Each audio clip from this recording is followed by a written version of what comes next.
Welcome back to Meet Bridget, a show that sheds light on the often untold teenage and young adult stories of successful women from all types of backgrounds and in all sorts of careers.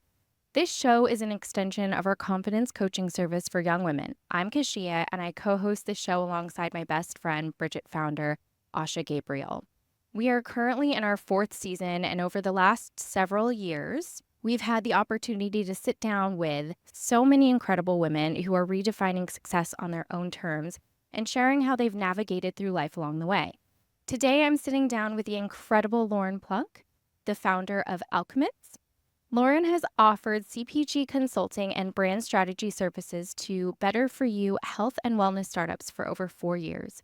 She continues to advertise food and supplement brands on how to successfully scale for e-commerce and retail, how to optimize operations, how to handle supply chain challenges, and how to develop distribution and marketing strategies for increased engagement and best results. She's also worked with the emerging talent to develop business models in addition to producing and executing health and wellness, community building, and experiential marketing events. She successfully activated events at Coachella, New York Fashion Week, and so much more. In 2024, this year, Lauren will activate wellness events in Costa Rica, New York, LA, and Greece. You might recognize some of her work with some of our previous guests, Anna Rook, co-founder of Akasha Superfoods, as Lauren helped with product development, launch, and brand strategy. And as we were sitting here, my face is glowing from the prebiotic mist that they have and the collagen gummies. So excited to have you on the show, Lauren. Thank you so much for giving us some of your time. Welcome. Thank you. I'm so happy to be here, and it's a pleasure to meet you as well. So, we're really excited about getting into how you have become this incredible, motivated go-getter. I mean, you do so much, even by your own admission. You've been working since age 11. Let's talk about 11-year-old Lauren. What were you doing?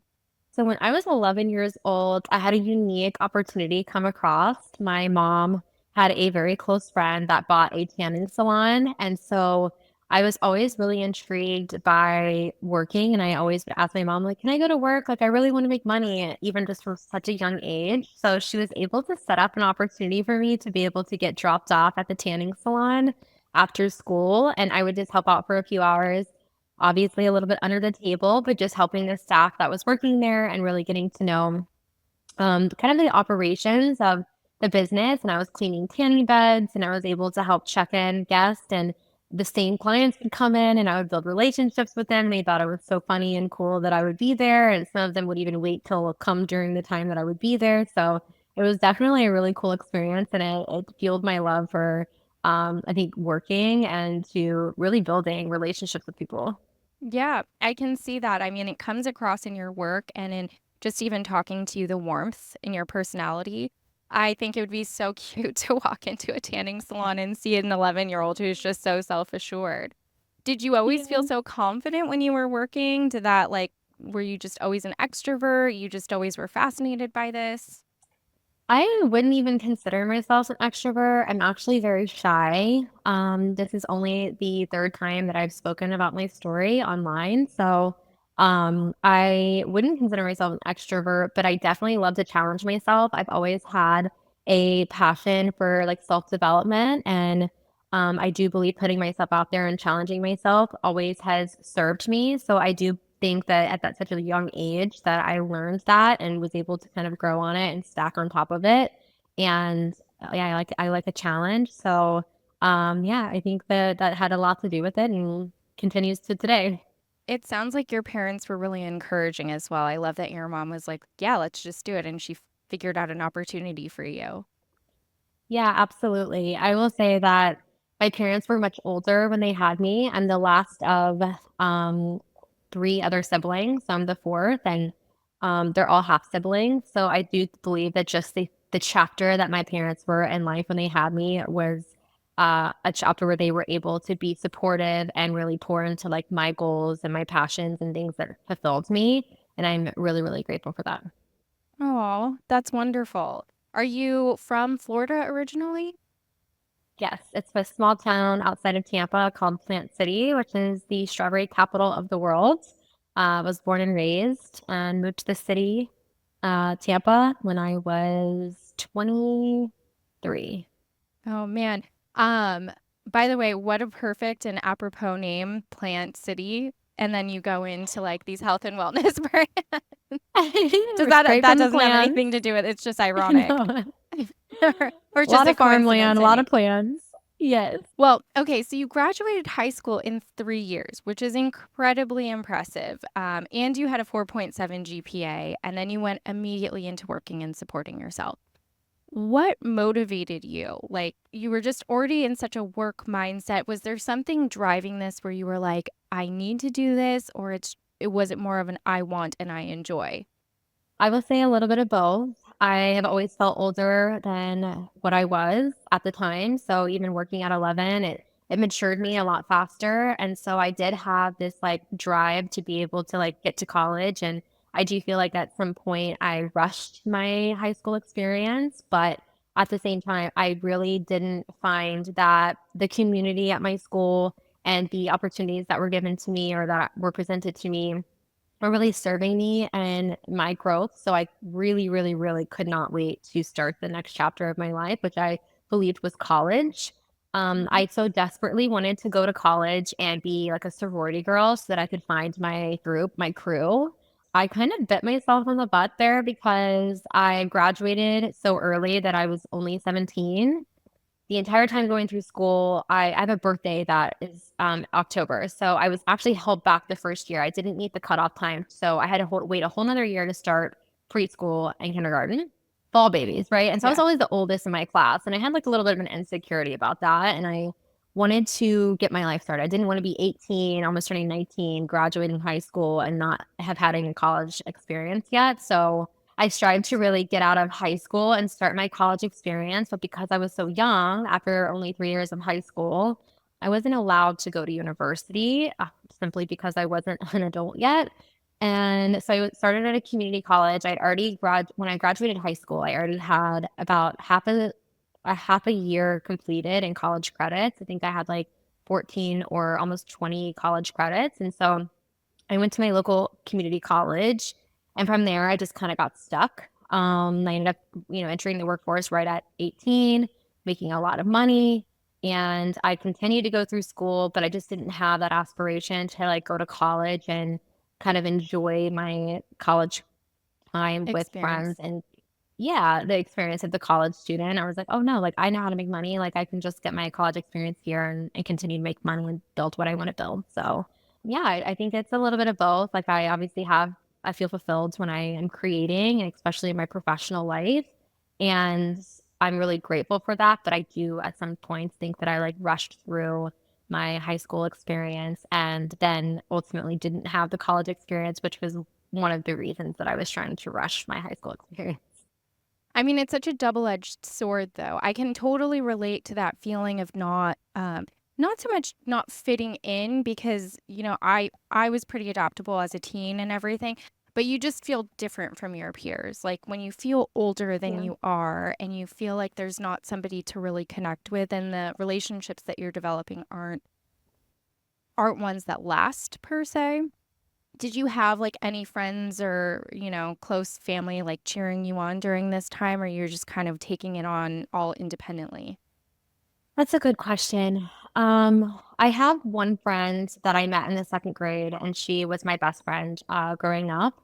I was in a unique position just because I had in elementary school, my sister-in-law worked in a different county than like where I resided. And I had special assignment to go to her school so that I could stay with her like after school. And she was kind of like my caretaker around after school programming. So I didn't have to like ride the bus or anything. So I had already gone to school outside of my county, and therefore I didn't really know that many people in my county. So then when I got to middle and high school, I was kind of like I didn't really have a close group of friends that I was Yeah. growing into those schools with. But I did have one friend from second grade that I met at that school, and we remained really close friends. And we actually had the same path of getting out of high school within 3 years. And we told our guidance counselor right in the beginning of ninth grade. And of course, we were very discouraged from doing that. Not only were the guidance counselors like, no, this is not a good idea. We can, offer you like a half a year of graduation where you can graduate in December. and then, or you end school in December and then you can graduate in May. But her and I were both like, no, like we don't want to wait around for 6 months waiting to graduate. We just want to go ahead and Yeah. get started. We're really going to strive to be a whole year early. The guidance counselors talked to our parents. Our parents were the same way, like, oh, your guidance counselor doesn't think you should do this. Like, just take it easy. You don't need to push yourself.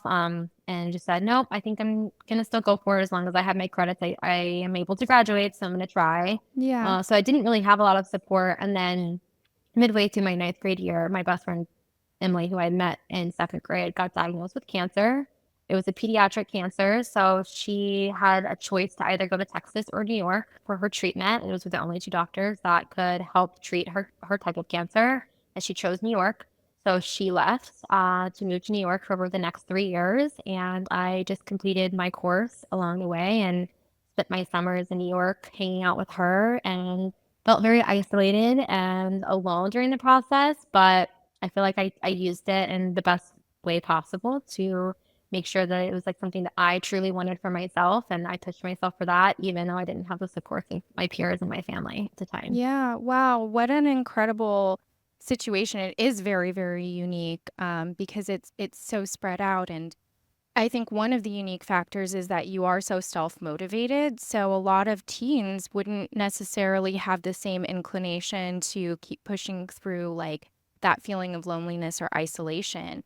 So that's pretty incredible that you were able to continue to do that because I imagine to do the 3 years, you're also putting in extra time, like you're front loading everything, right? So instead of having like full summers and, going out with friends and hanging out, like those are the things that, you had to trade in order to make this happen for yourself, which is something that most people don't learn until like later in adulthood when you're working and you're like, oh, wow, I can't work and play and have fun all the time. Like, there has to be a balance.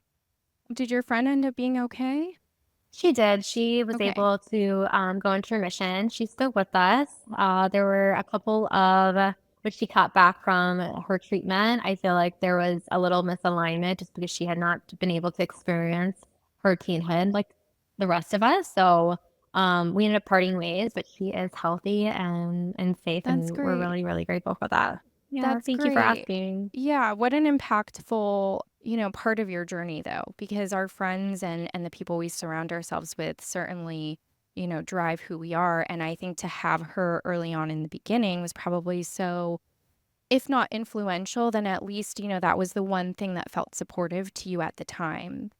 Okay, so you ended up putting yourself through college and your goals kind of shifted because it didn't go exactly as you planned. Like you thought you were going to go straight into this like sorority life and then the kibosh was put on that and you had to make do with community college, which in retrospect, I almost wish I had done. I went to a 4-year university and I didn't end up, joining a sorority or anything like that, but there is something to taking your time and trying new classes. I was on the other side of that cutoff for school where I was always the youngest in my class. So I was 17 when I graduated. And when I graduated college, I was still on the younger end and I'm in the younger side of like my group of friends. Part of that's because I've always felt older as well. But I can really relate to your feeling of sometimes thinking back of like, oh, if I had done it differently, I would have had this experience versus this one. So how did you figure out the path to completing college, like what you wanted to do with life? Like did you have a sense of what your end goal was going to be in terms of like your career and everything when you were going through school? I would say when I first started, I had a passion for the healthcare space. So I definitely thought the medical field was going to be for me, and the underlying feeling there is because I wanted to help people and be of service to people. So I did get my AA in liberal arts, and then I was trying different things. I took a criminology class. I thought I was my going to pre-law. I took some medical classes. I took anatomy and physiology. I thought that maybe the medical field was going to be my thing. I've kind of explored a lot of different areas. So I do feel that like healthcare was one of those things that I was really passionate about. I loved the human body. I loved psychology, but I just couldn't figure out how to get a degree and like what I would do with that degree. So I ended up ultimately choosing health care for my in my career. And I went all in on it. I ended up applying for a private university to enter their RT program, which is a radiological technician. And then ultimately, I was going to become a radiologist. I had the opportunity to shadow a couple of anesthesiologists and radiologists. And then my dad got very sick very quickly. It was kind of like a shock to everyone. He ended up in the emergency room and had to go into emergency surgery. At the time, my mom had, asked me to come up to the hospital with her, and I was waiting with him. And before we knew that he needed emergency surgery, we were waiting in the room together, and then the doctors flew in and were like, "We have to get him to surgery right now." And I just remember it being such a scary experience. And from that point forward, just how everything kind of unraveled for our situation felt very like scary. And I was like, I do not like the hospital system. I do not like how we're being treated. I don't like how we're being communicated with. I didn't really like that there wasn't a lot of transparency. And I got very scared of that space. And I talked to a couple of my doctors that I had in my network, and they all said kind of the same thing about the space is like, you do work for yourself, but malpractice is a huge part of your job, and owning your own practice is very hard, and you need to be employed. And it was like a lot of these things where I'm like, am I really going to go to school for 8 to 10 years to pursue this? So it really made me second guess everything. And that's when I started to fall in love with entrepreneurship. So when I started falling in love with entrepreneurship, I knew that I still wanted to be of service to people, and I just didn't know how. So I went back to school at USF for a major in business, specifically in finance, with a double major in international business. I did it for my own, just for my own goals. I wanted to learn finances. I wanted to learn how to be smarter with my finances, how to make sure that my money was making money. And so I decided to put myself through the bachelor's program for that. And I learned a lot and pursued entrepreneurship and met a couple that owned a company that was manufacturing health and wellness supplements and offering services in that space. And I basically used that as an opportunity to learn everything that I've learned now. And that was when I was 20 years old, turning 21. So I'm 32 now, turning 33, and I kind of just ran with it. I felt like creating products that really helped people was something that I could fulfill my passion for wanting to be of service to people, but also creating something that I truly love and believe that, would create a wave in the space. Yeah, that's absolutely incredible. And it's interesting that you bring up your age just because it gives me some context for like how the health and wellness industry was as you were exiting high school and college. And the space looks so different today than it did 10 years ago. Part of that's because of technology, part of that is because of social media and like, everyone's access to information. I worked in the ER for several years and I loved it. But the tough thing is, like the physicians you were talking with said, is that a lot of these healthcare professionals are bound by Medicare and bound by restrictions and bureaucracy and malpractice. And so, as much as everyone wants to do the right thing and the best thing possible, and I truly believe people go into healthcare to help, it doesn't always land because you're basically like crawling through this obstacle course gauntlet just to like help another person. So now it's really cool with all of these different startups in health and wellness, especially since COVID. Like we've had like this explosion in like the wellness space, the supplement space. It's so cool to see that you were able to take your original passion or extract the original passion from what you truly wanted and transform it and, infuse that into what you're doing now. It's so different from like the traditional physician setting or radiologist setting, but like you said, you kept that goal of wanting to help people and you've, infused that into everything that you do. I mean, that's just so cool. So, I mean, Yeah. I am really curious to know, like, I just want to know how your brain works because I think you are brilliant in how you've made your choices and you've done this very independently. When you were making different decisions, like, trying different classes, doing anatomy, and then, you know, figuring out if you wanted to do radiology courses, how did you find your resources? How did you like establish this is where I'm going to go to seek information? Like this is how I'm going to find like the right people to shadow. and these are the classes that I want to take. Like what were some of the motivating pieces, or like the thought process behind that? I love that question. I wish I had a direct answer, but I do believe it's a lot of It's it's never easy. intuition. Yeah.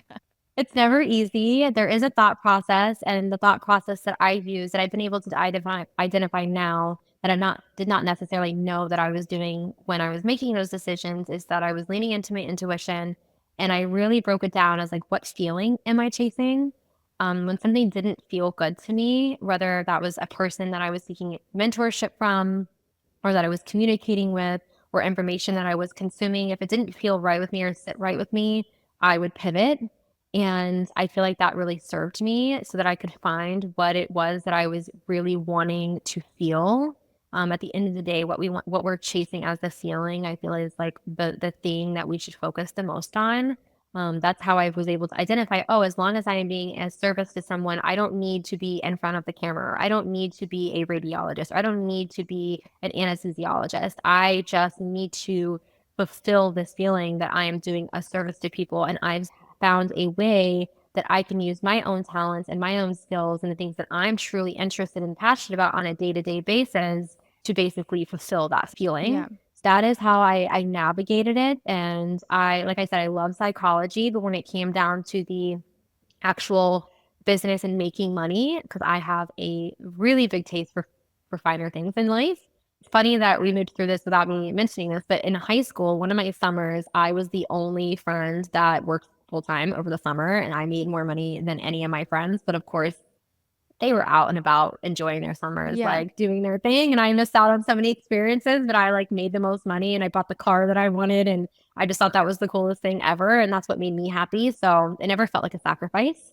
And that's kind of that's how I that operate now. I can always find the value of the decisions I'm making, whether that's a lesson that I've learned or a skill set that I've learned or a monetary value that I've gained. There's always something that you can take away from every experience, and I try to always come out with what the positive is in that and what I can take away from it versus like what I lost. And so that is how I navigated my decisions and really just leaning into what felt right for me and not trying to force something that people would tell me is for me or I would be really good at if I gave it a good shot because it didn't sit well with me and how I felt about it. Yeah, I like this because it's not like the toxic positivity that you're leaning into where you're like, oh, everything's great, everything's roses. It's like you're actually extracting and cataloging the lessons that you come across. And you're so right. In everything that we do, there's always an edge of like, I lost something. That's a really easy place to go to. Like it's very easy to say, wow, that was really, really hard. I feel like I wasted my time, to go into that like dark spiral. But if you just like lift your head up above the clouds a little bit, like, you can look back and be like, well, I missed out on these opportunities, but I bought myself the car. Like I worked for it.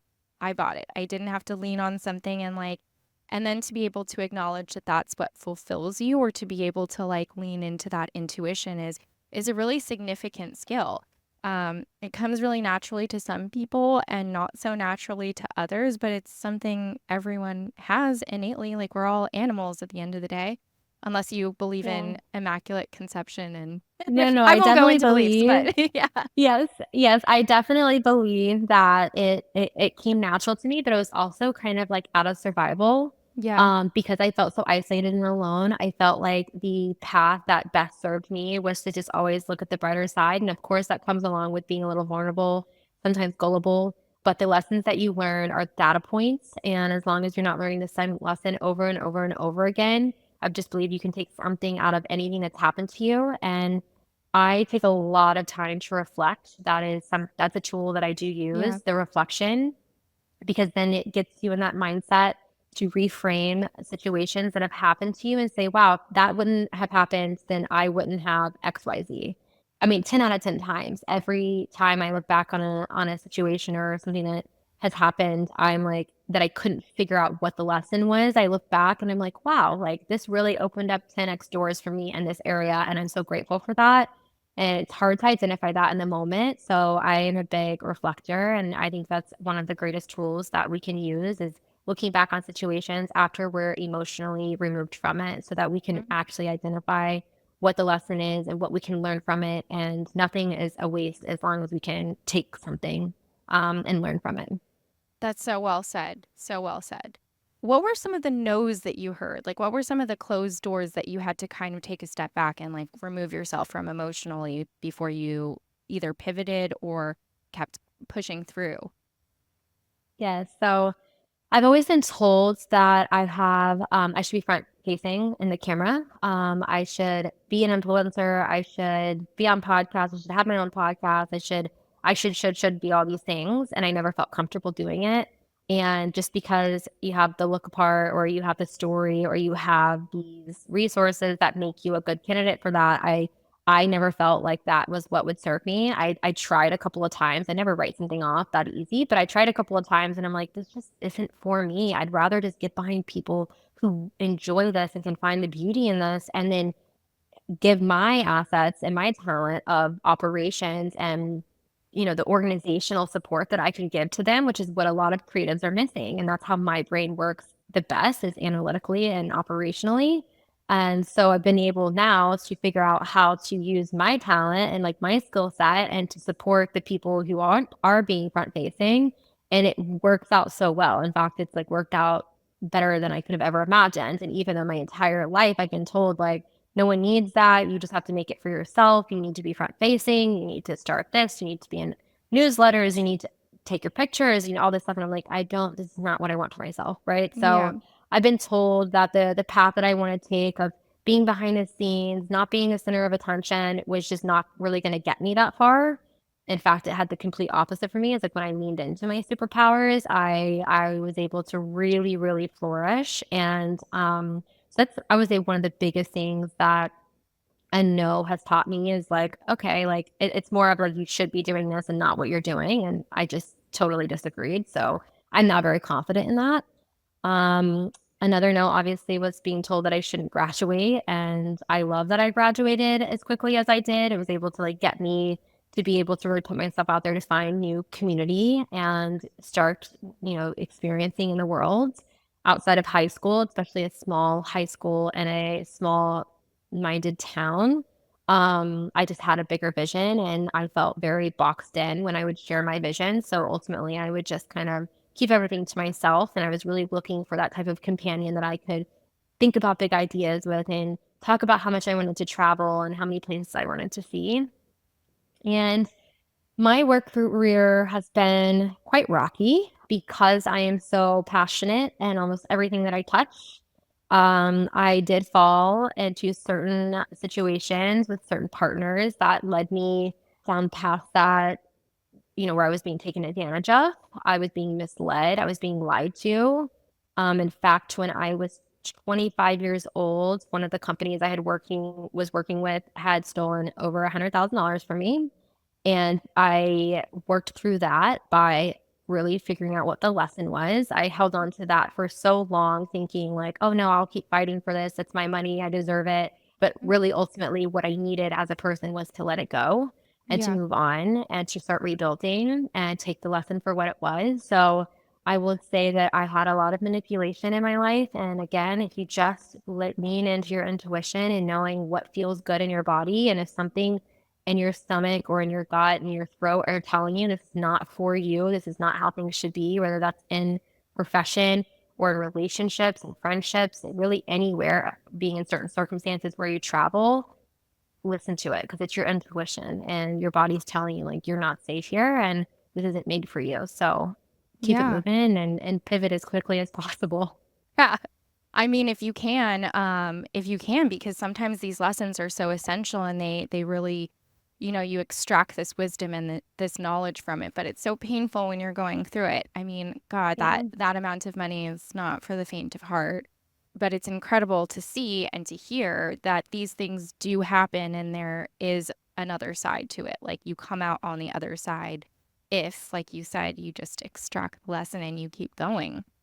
Um, I was going to say a quick aside, but it's not really aside. It's directly related to this. Like, are your parents like this? Are your siblings like this? Or are you just like an anomaly? No, my family, I'm not, no one in my family is like this. And so I will say, like I said, my parents, so my siblings are my half siblings. Mm, My parents are still married. They've been married for 2 years before I was born. They are the love of each other's lives. And they were both married before they got together and had children outside of, their marriage. So I'm very grateful for my situation because my parents are together. I don't have to split my holidays. But my siblings aren't like that. And I do think that because I was a very good girl, I was self manageable. I didn't really get into trouble. I always wanted to people please. I wanted to make sure I was my teacher's favorites. I was friends with everyone. I never wanted to see anybody sitting alone at lunch. I just really didn't cause any problems and I didn't ever want the attention to be on me. So I would just do my own thing. I would keep learning.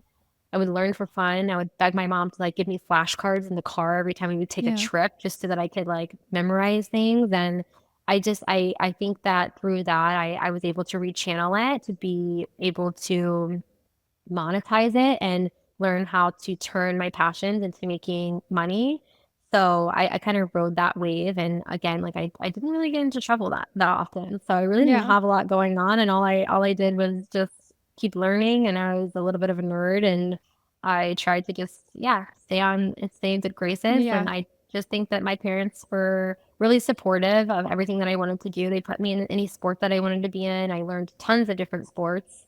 I did horseback riding and I picked up tennis one summer before going into high school. I'm at the high school tennis team all 3 years I was there. Yeah, I've always just been really driven to lean into the things that I love. And because I had the support that I did, I was able to learn those skill sets as a younger child. And it really served me moving forward. I love this. It sounds like you're I don't want to typecast you because I truly think that you are, like I said, like an anomaly. It's very, very rare and it might just be, you know, I love this sense of independence that you have, but I get the sense that you are one of those humans, because it's something that you've obviously carried with you into adulthood. But like it sounds like you have to try a little bit of everything to just gain the experience. Like it sounds like you put a lot of value in the experience of doing and being before you will assign or prescribe like a specific judgment to something, like you said earlier, you're like, I won't write anything off so quickly. Like, I will try anything and then just kind of see where it takes you. And I really think that that's admirable. I can relate to it because I've had, I'm like one of those people that has like 1,000 hobbies, you try everything like once to like figure it out. I personally like if somebody were to ask me, I'd say like it's nothing special. It's just like this want to like know more, do more, figure it out, like see if I'm any good at it. Then you like start to learn like if you keep working at one thing, like eventually you get pretty good at it kind of thing. And so that's a really fun part of like being creative and not being afraid to try new things. Do you ever Absolutely. have moments of feeling fearful or like your bravery's failing you? Oh yeah. Oh yeah, all the time. It's like it's a monthly battle, especially like I said, I love personal development. So I would say about I don't know, 40 to 50% of my time are spent being very uncomfortable. I'm a believer that things will work out or that I'm able to handle anything that is a consequences of the opportunities or actions that I'm taking. And that trust that I've been able to build that I will be able to rebuild or get myself out of a situation or pivot and be fine is something that is what has gotten me through the discomfort and the fear because it hasn't always been that way. There's fight and flight, and then there's freeze. Freeze is my mechanism. I will stay in situations way too long. And I know it doesn't sound like that, but I've had many, many, many years of experience and I've identified that. Like I definitely get caught up in, I will exhaust every option other than moving on before I move on. So I've been able to really build on that muscle and really lean into the fact that if something doesn't feel right or my intuition saying this isn't for you, to pivot more quickly. And my mentor has taught me that it's not give up quickly, it's pivot quickly, try something different if something's proven that it's not working for you or it hasn't been serving you. So yeah, that's how I navigate fear. And last year I wasn't doing what I am doing this year. And so it is scary when you're learning something new, especially when you're self-reliant on all of the money that's coming in. At Mhm. any point, something that you try could fail and not make you money, or even worse, cost you a lot of money. So I live in fear a lot, but I try not to let it dictate how Yeah. how I operate and how I choose to move on a daily basis. I know I'm smiling and you're probably thinking, wow, this is like a true sociopath on the other side of the camera. But it's I love it's it. not that. I'm all I just about human design too. I love that we're throwing this around because yeah. honestly, when you were saying like trying a bunch of different things, I have a hypnotherapist that I was talking about human design with, and he's basically been able to help me identify that like I need a lot of different data points before I can Mhm. make a decision, before I can be Mhm. solid in my decision. I'm not getting that just by looking at something one time. There's a lot of people who act first and Yeah. then kind of absorb information second. It's definitely Mhm. not my MO. My MO is I need as much data as possible, and then I store those data points away, and then Yep. I make a decision. Oh, So that's yes, this it whole thing feels is so so good. exciting to me because I'm like, I feel seen. But I'm sure so many of our listeners are going to like either have like a light bulb moment listening to you talk, or they're also going to feel like, wow, I really relate to this, but this is the first time that I'm actually hearing it outlined in such an articulate way. Because a lot of times, like when you're going through this, like you said, like you're in fear a lot of the time, it takes so much self reflection to look back and be like, wait, this is actually the process of becoming and being. And it doesn't feel good most of the time, but it really gets you great results. It Um, does. And that the change is necessary, and change has never been easy for me. yeah, It's not something that comes naturally. So like I said, I'm fearful a lot of the time, but it's like one of those emotions that you just let run through you. yeah, You gotta just let it process and say, okay, like, but there's a reason that there's a bigger purpose and a bigger reason that I'm doing this. And I'll know what that capacity is that like I've gone too far or I'm ready to pivot. And you've got to trust yourself. You've got to trust yourself that you need to take risks, but you don't need to take risks that are going to put you in yeah. positions that are going to harm you in your future. So, there's Yeah. definitely an intuition there. I can totally relate to that feeling where you were saying, you know, you will exhaust every option. Like, I am not a no person. Like, internally, like the word no for me makes me want to be like, well, what's the next option? How do we like pivot and figure this out? Like, it's not really a no. It's like how and why hasn't been discovered yet. But like you, what ends up happening is you have these moments where you have prolonged periods of like, okay, I'm going to try and figure this out, where it's not an out. And I really like the way that you worded it. It's not that you're giving up, it's that you are allowing, like, I think you said, like, allowing another opportunity in, or just like To pivoting and pivot. yeah, yeah. Yeah. And not staying in the same, you know, tar pit for too. Yes. It's, You'll it's boil the, there. yeah, It'll consume you. it's the opportunity to recognize when you need to move on. I think that's so brilliant.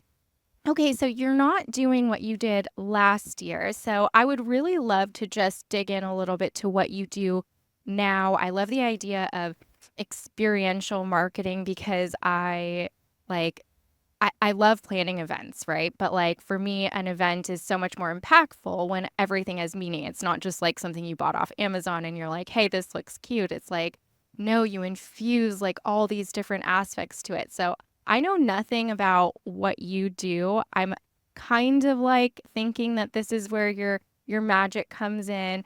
But can you share a little bit about what your role is like and what you're doing now and yeah. Yeah, absolutely. I'll give you a little background on my professional career since I was 25. When I decided to pivot from the couple that, I lost $100,000 to, I decided I was going to not work for anybody else. I was going to be on my own. It was something that they had promised me were equities in different companies. I'd given them money to invest in those companies to make sure they would work. And ultimately, they were just using it for their personal gain and to pay their own bills. So I was able to part ways with them, and I decided that I had a couple of different job offers on the table, but I decided I was just going to start my own thing. And opportunities immediately opened them for themselves, and it was more an influencer management and also manufacturing for CBD products. CBD is a form of cannabis that is non-psychoactive, that helps primarily with sleep, anxiety, and pain. And so before it was legal in the United States, I had worked with a company that was importing it, and we were starting to develop consumer goods for the market so that, people with cancer, seizures, etc., could find relief. And that quickly turned into, 2018, the hemp farm bill was passed. And so it was legal in all 50 states. And we were able to create products for market that helped with more minor issues, more like anxiety, pain, and sleep. So I learned a lot about manufacturing products, and I had developed over 120 SKUs, and we worked with brands. It's called white labeling, where brands would come to us. They would have a vision for like who they wanted to sell to, how they wanted to sell it, their colors, their logo, and we would develop an entire brand and product line around them out of the 120 SKUs that I had already developed. And then I managed about 80 of those clients.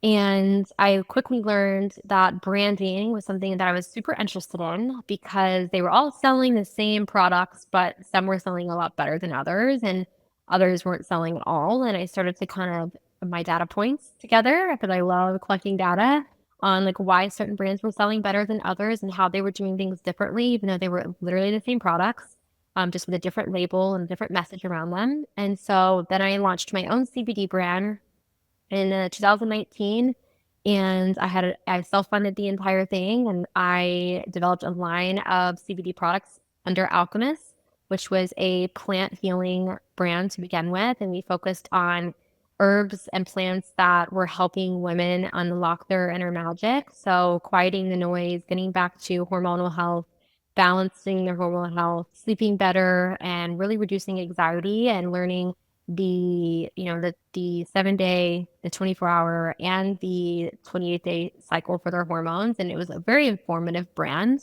for females. And so that was right before COVID. I'd launched it in LA in 2019.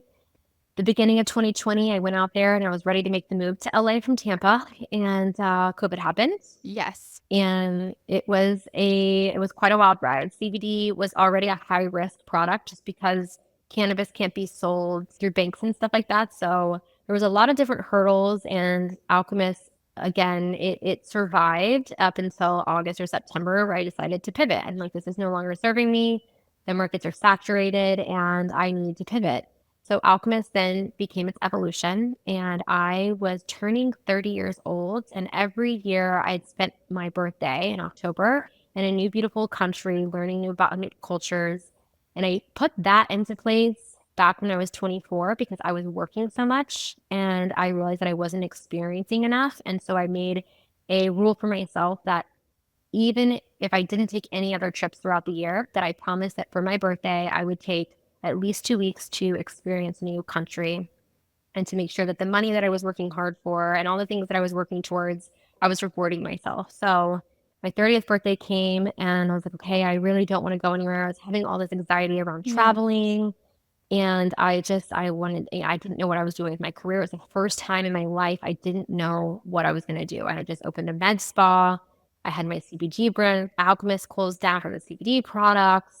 The influencer agency, I kind of fizzled out because I was working with live streaming apps and they were just not paying on time. There were just so many hurdles with that. And I just felt so lost. And I'm like, wow, for my first time in my life, I've just been on the sprint since I was like 15 years old and I'm Mhm. turning 30 and I had no idea what's next. And I was very, very, very turned upside down about it and really having an identity crisis at that time because I had done so much personal development and so much healing and I had stopped drinking and I had so much clarity in my life, except for like what I wanted to do professionally, which had been my identity literally my entire life. So felt like I was having an identity crisis and I decided I was going to go to Greece for the month.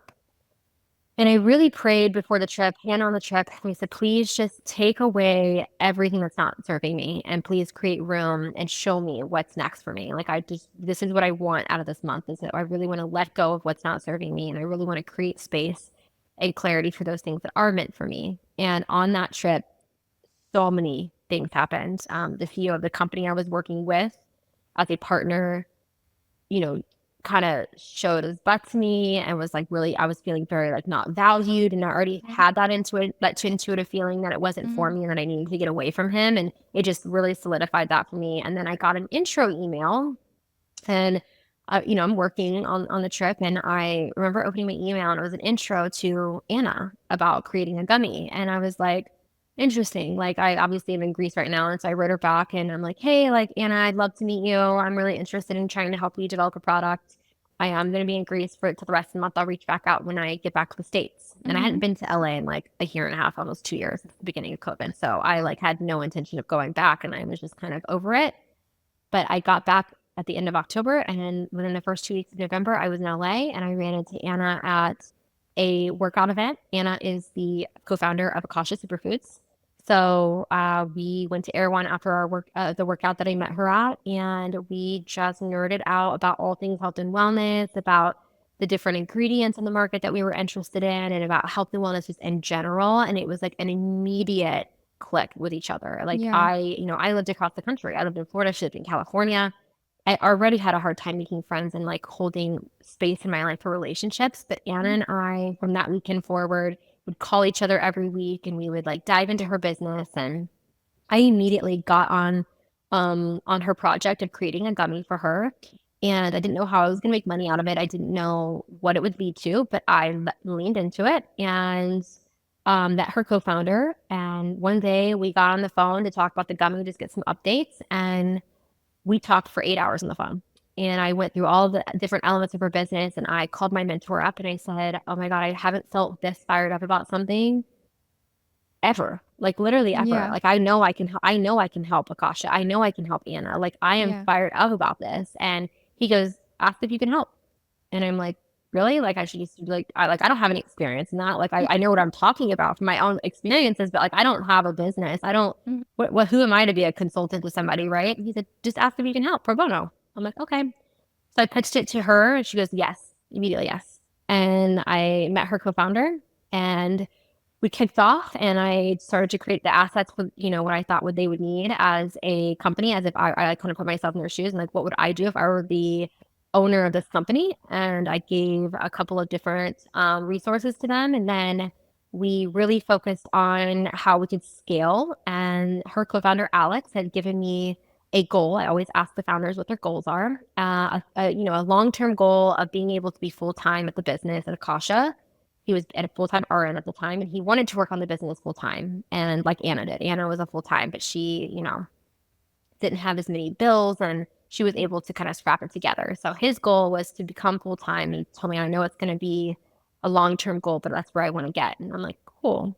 And within 6 weeks, we scaled the business 100% together. Wow. And within 3 months of working together, he was full time at Akasha. And since then, he's been full time and started another company. So it's really rewarding to feel like, my first success case. And I'm like, wow, this is for me. Like that Yeah. intuition was like, this is what I'm going to lean into. And I, from then, I've never marketed myself. It's all been word of mouth.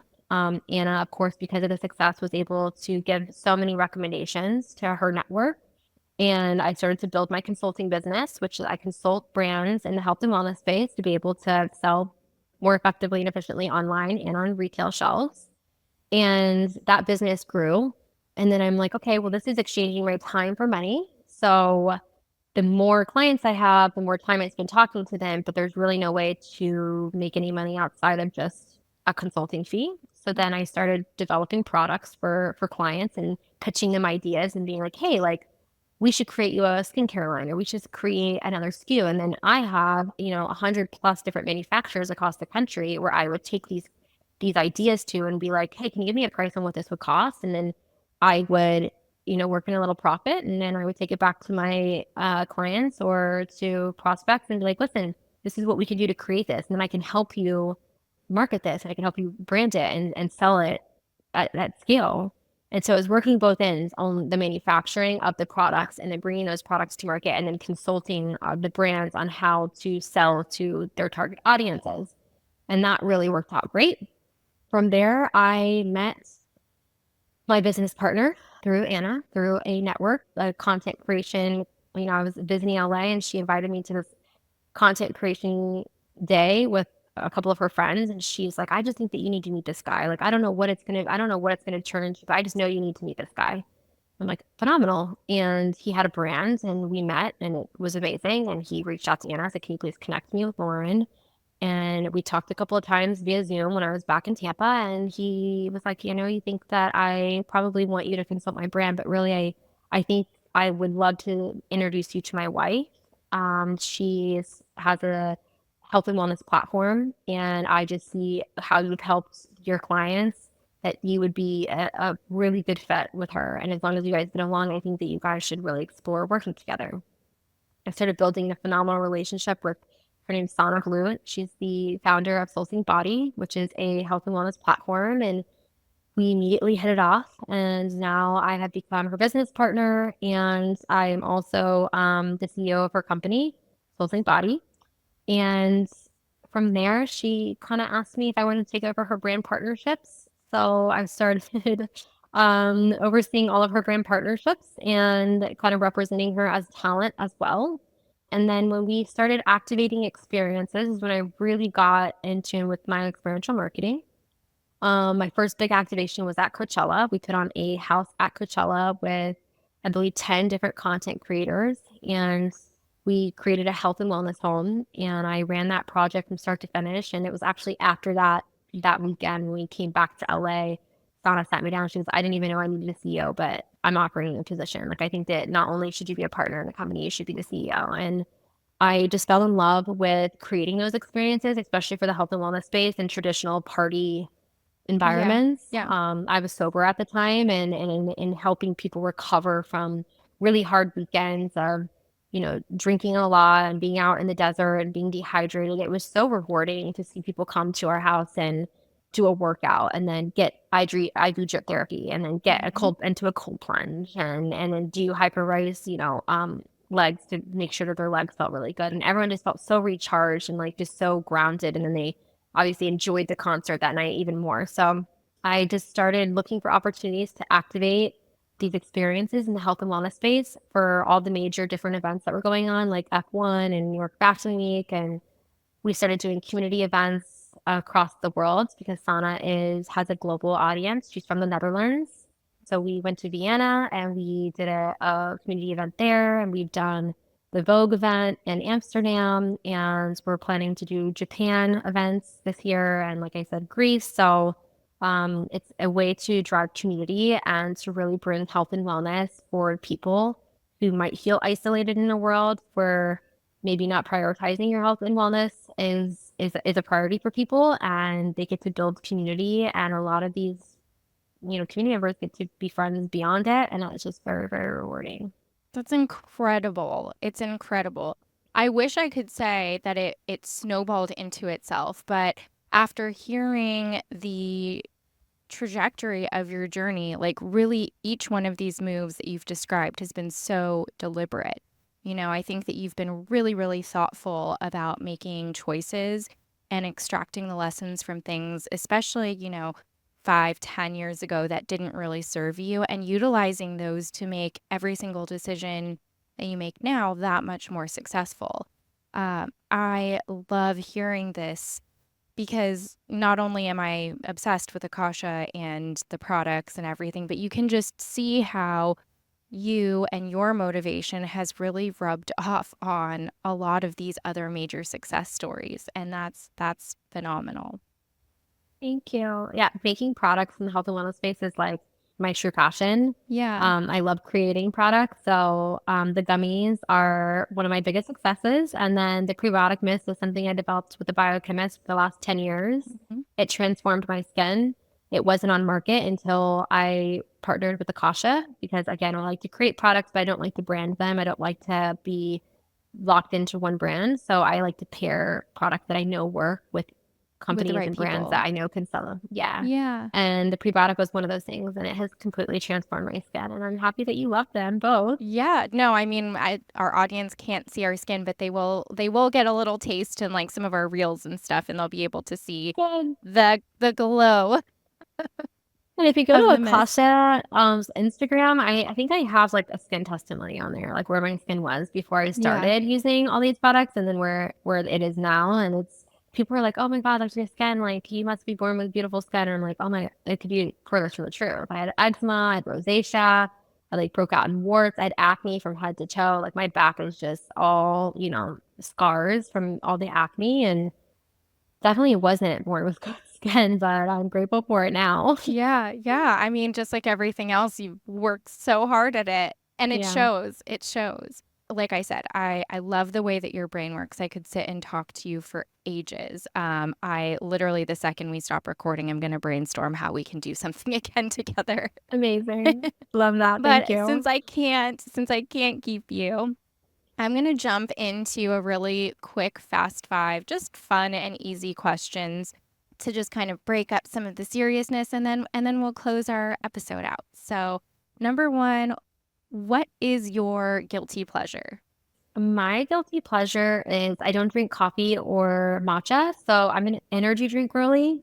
When I'm home, I have healthy energy drinks. It's a wheatgrass maca energy Yeah. drink, so it has like wheatgrass shots in it and only 90 milligrams of caffeine Oh, you'll have and to really share. clean ingredients. That's my guilty pleasure. But I'll go ahead and just so that people don't think that I'm like not relatable. When I'm out and about, and especially in other countries where I don't have access to healthy energy Hmm. drinks, I'm gonna enjoy a Red Bull. Like I am like full Yeah. on having a Red Bull. I love it every day. Like that's my caffeine. And I know it's just like watching somebody walk around in the health and wellness space with a can of Red Bull. It didn't line up, but I am so here for it. They're actually brilliant at branding. I was just talking to a previous guest about that. I love their branding and their Yeah. marketing, but They're the product also is so good. okay. Are you a morning or evening person? Morning. Okay.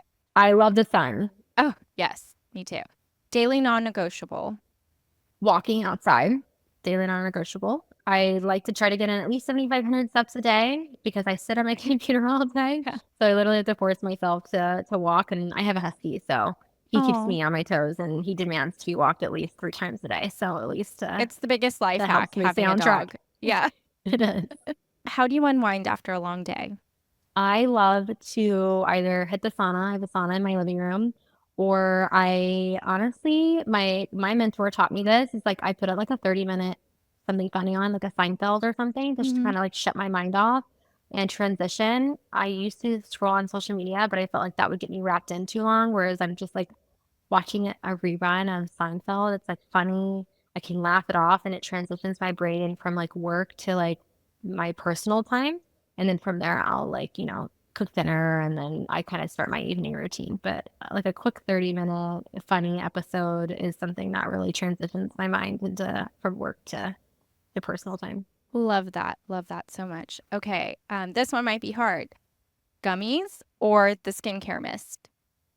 Oh, I am gonna say the skincare mist simply because I haven't gone a day without it in 10 years. Like not a single day. Like you want to hear a panic attack? It's like if my bottle busts in my bag, like on a Yeah. trip or something, like I will be like, Anna, I need you to figure out how to get me prebiotic mist to Thailand tonight. Like I am like a fiend for it. So and because it's been around so much longer, I'm gonna pick the mist. But if I were anybody else and I didn't have that addiction to the mist yet, I would say the skincare gummies because you're getting the benefits of sea moss and Yeah. we've put so many incredible ingredients in there for skin health. And obviously, sea moss has its own benefits, and there's a really good dose in there for the sea moss. And then we include stuff like pro powder and liposomal vitamin C and blue magic, which is a blue algae. And all of them are really incredible for your skin, and it tastes really good. They taste like little It tastes so gushers. good. My son's obsessed with them. Like, I have to hide our jar of them because if he sees them, he's like, snack, snack. I'm like, no. I had to hide them for myself too, so I totally get it.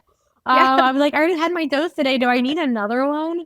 But And you're like, honestly, I yes. would say since I started taking the CMOS gummies, like I don't get the hormonal acne anymore. And Oh, like interesting. I used to get pimples just like right here, the week before I start to menstruate. So I don't have that anymore. And I would say they're highly effective. I've been taking them since December and Yeah, that's I think so they work really interesting. well.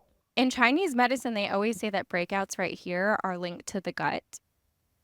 Mm, and I'm So I taking don't know. gummies. Maybe there's something to it. Yeah. Maybe there's something to it. Okay, this is a question we ask all of our guests. It's our closing question.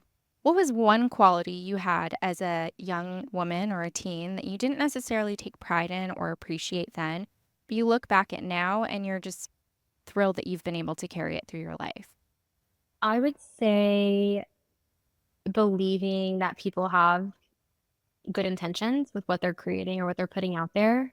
Like I mentioned, it has led me down paths that have made me very vulnerable and taken advantage of. But the fact that I never turned cold or really believed that the world's back was to get out to get me, made me, I feel like I've just been welcoming for opportunities and being able to really live a positive life and attract now at this age the right partners, the right opportunities, the right people and friendships. And my life is just so full of love. And I just know that if I would have turned cold or negative at some point through those experiences and felt differently about people having ill intentions with me, that I wouldn't have been able to attract that. And so I didn't appreciate it growing up. I felt very stupid. I felt very alone and gullible is the word that I would use. But I will say it has served me and has really, really helped me land my community and really everyone that I love today because I had that open heart and the belief that people had good intentions with me and not ill intentions. I love that. Just tipping your nose toward the positive. Keeping the lessons, but Just a little bit. yeah, Just a little yeah. bit. No, believe me, my clients will tell you, like, I can sniff out somebody Yeah, that's bad news, and I'll throw it out there and be like, this yeah, isn't adding up, but we'll yeah, just keep an eye on it. We'll keep an eye yeah. on it. I love it so much, and we're big purveyors and fans of vulnerability here at Meet Bridget. I think it's the key that unlocks so much in our lives. It's scary, like we talked about, but bravery is not the absence of fear. It's moving through it and choosing to take those steps forward. Thank you so much for your time, Lauren. Is there anything that you want to share with our audience in terms of where to find you, what to look out for, something you're really excited in?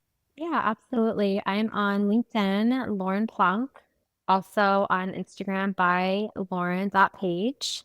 And soon, I'm not sure when this will be airing, but soon we'll have our website rebranded and back up now that it's an agency and not a products page. So that'd be alchemist.com. And yeah, we have a lot of new products that we're developing. Akasha's got a lot of fun things coming down the I'm so pipeline. excited. All things ocean-based superfoods. So if you're a lover of the ocean and believe that we can find nutrient-dense superfoods in the ocean, then Akasha's your brand.